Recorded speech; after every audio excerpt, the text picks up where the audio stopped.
Bem, Gustavo tratou de temas assim, muito interessantes, né, que impactam diretamente no custo de uma arbitragem, que é o tema que eu vou tratar. Que é, basicamente, a convenção de arbitragem. Aquela redação da meia-noite em que há algumas situações em que não se presta a devida atenção, não se dá a devida atenção naquela redação e quais são os impactos dessa falta de atenção, né? Na hora de escolher a câmara arbitral, as pessoas às vezes podem achar que estão fazendo uma grande economia falando essa câmara é baratinha, vou escolher essa câmara e não a ICC. Mas tem certas disputas em que a participação da ICC é fundamental para um desenvolvimento regular e positivo daquela arbitragem. Então, eu, na minha visão hoje de investidor, ou seja, alguém que investe, financia arbitragens, eu vejo a ICC como uma garantia de que o procedimento será bem observado, que a sentença seguirá determinados requisitos obrigatórios. Então, isso tudo dá segurança para o investidor.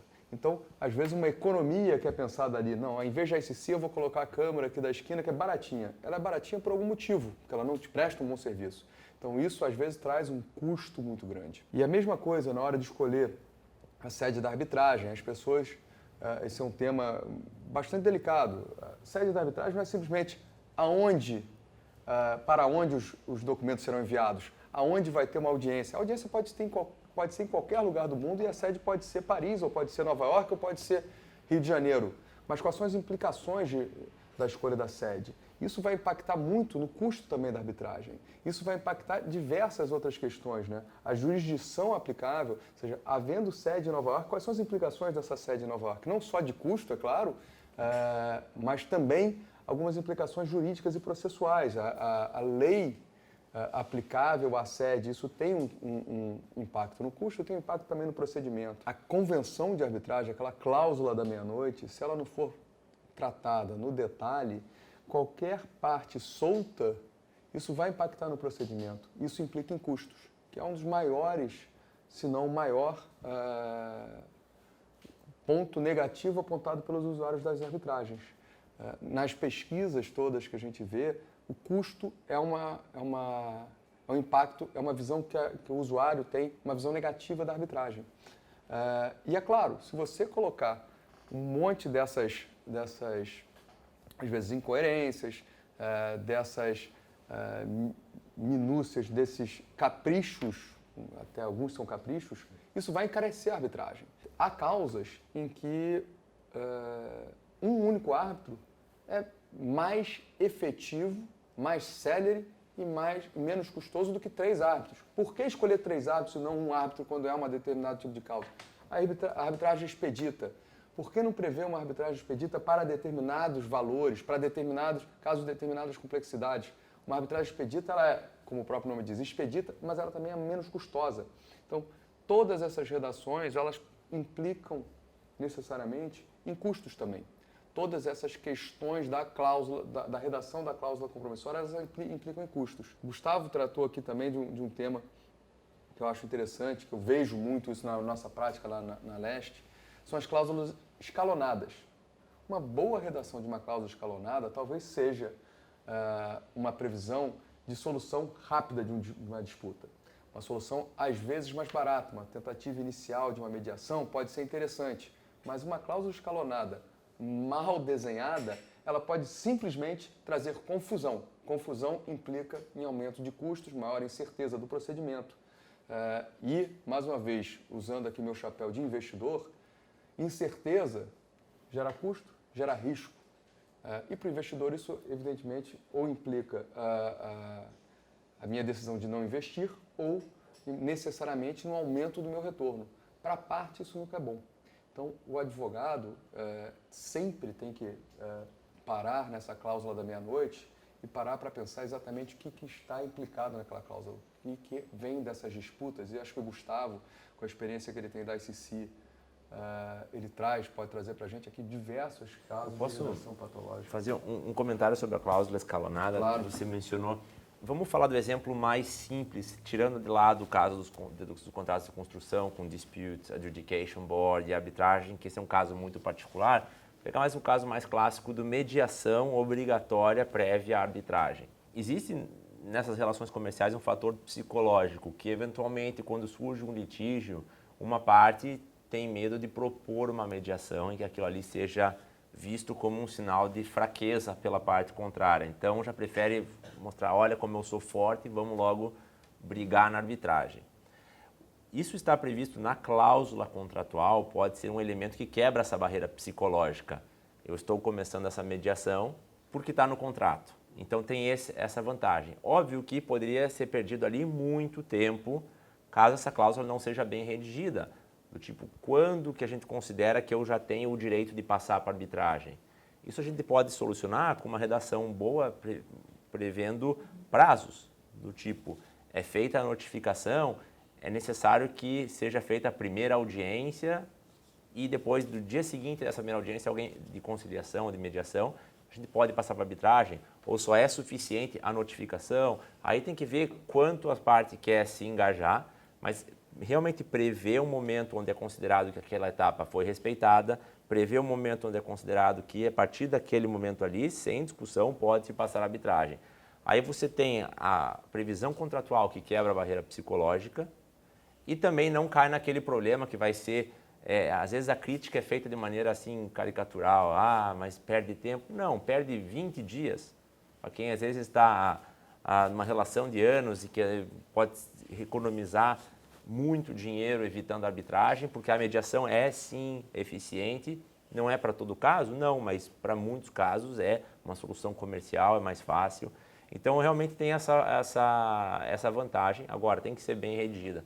Esses prazos para saber quando efetivamente eu posso passar para a próxima etapa são essenciais. Acho que a objetividade é a palavra-chave aqui.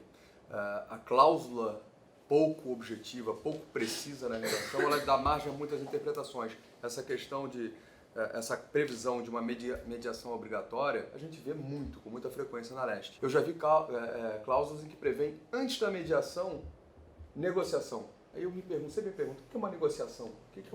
Qual é a diferença da negociação da mediação? Tudo bem, tem um procedimento de mediação, mas a negociação também visa uma mediação, uma solução do conflito. Então tinha uma negociação, depois uma mediação e depois uma arbitragem, sendo que não havia nenhuma clareza de quando começava e quando terminava cada um desses procedimentos. Então eram palavras aleatórias colocadas numa cláusula escalonada. Então isso trazia uma grande incerteza de quando ia iniciar a arbitragem.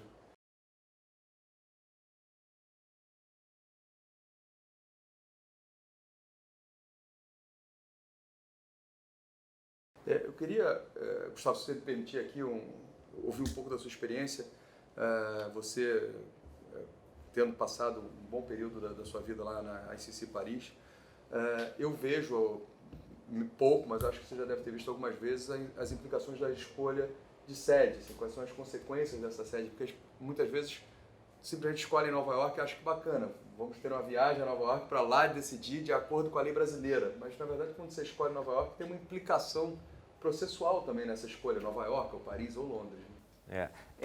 E tem grande, a primeira implicação da escolha da sede é a interferência do Poder Judiciário na arbitragem. A sede da arbitragem geralmente determina qual ordenamento jurídico vai controlar a validade daquele procedimento. E eu digo validade do procedimento, seja até antes de uma sentença e depois da sentença. Então, dependendo da sede da arbitragem, você vai ter ou não vai ter um princípio que tem já muito bem estabelecido no Brasil, que é o efeito negativo do princípio da competência, que é o juiz estatal não vai se meter na arbitragem até que tenha uma decisão arbitral sobre, eventualmente, a competência do tribunal arbitral ou uma sentença final. Dependendo da sede que as partes escolherem, não vai ter esse respeito a esse princípio, porque ou o direito local não tem, ou o juiz local não conhece e não aplica direito. Então, internacionalmente, isso tem consequências importantíssimas. Inclusive dentro do Brasil. Teve um caso CCI muito famoso, que foi até o STJ e que tem vários comentários na Revista Brasileira de Arbitragem, onde a sede da arbitragem era numa cidade pequena da Bahia. A parte que não queria participar no procedimento e tentou parar a arbitragem recorrendo ao judiciário local. e esse juiz local, em desrespeito ao direito brasileiro da arbitragem, que diz não interfira até que tenha sentença, falou, não, eu sou o judiciário e eu paro tudo. E deu uma ordem de suspensão.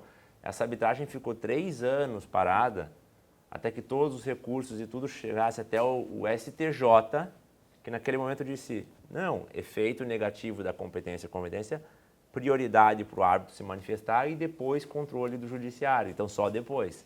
E aí começou a arbitragem avançou. Se a série tivesse sido Rio de Janeiro, São Paulo, Curitiba, BH, provavelmente não teria ocorrido esse problema. O problema foi um juiz de uma cidade muito pequena que não conhecia a arbitragem e que aí ele fez o que ele achava, questão de bom senso para ele, mas que não respeitava o direito brasileiro. E internacionalmente tem esse problema e depois também tem problemas de concepção da arbitragem. E não precisa, Nova York se deu o exemplo.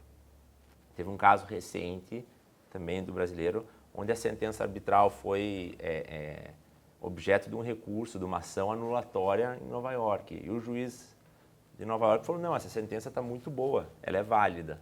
Depois pediram a execução, o reconhecimento e a homologação dessa sentença aqui no Brasil. E aí, aqui no Brasil, ela foi considerada inválida, não foi homologada. São diferenças de concepção com relação a coisas fundamentais, como conflito de interesse. Para um juiz não houve nenhum tipo de problema com relação ao conflito de interesse, para outro juiz houve. Essas coisas têm que ser pensadas antes de escolher, não é ir diretamente a Nova York é muito bom. Não, tem que ter uma concepção, tem que entender o que é.